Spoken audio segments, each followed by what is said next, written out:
So today I'm going to show you 2 different ways to do a resistance band glute bridge to maximize your glute training. But before that, don't forget to like and subscribe, and of course drop a comment if you have any questions about what's to come.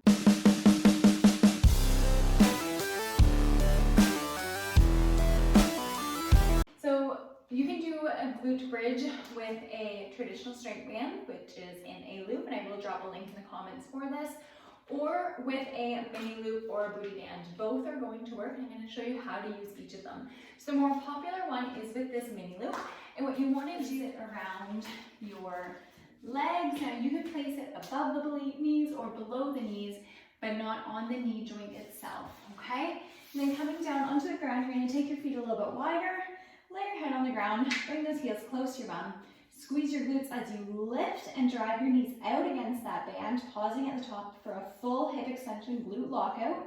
Release and come down, all the way up, knees drive out. Now you don't need to roll onto the outside of your ankles or the outside of your feet to do this, but you do want to make sure that you are driving those knees against the band. That's going to work your outer glutes, your outer hips here.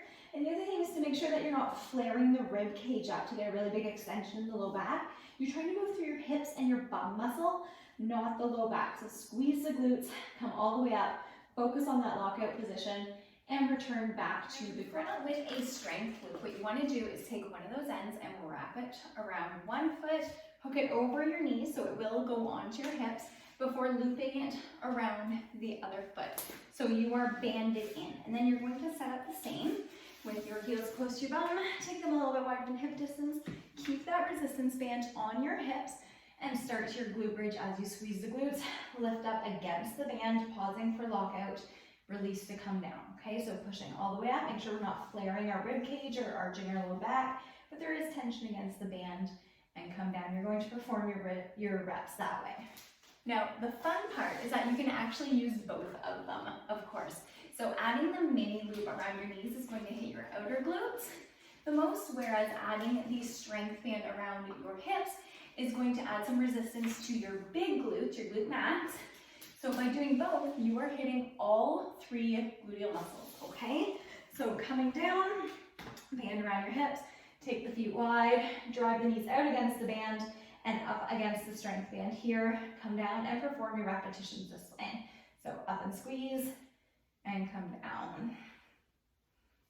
Now, one thing to remember is that this can be done with so many variations. You can do these single leg with your feet elevated on a bench. You can turn them into hip thrusts with your back elevated on the bench. Once you master the basic position and the glute engagement, the world is your oyster. There are so many ways to burn out your glutes, grow them, strengthen them, and really, really rock performance as a whole.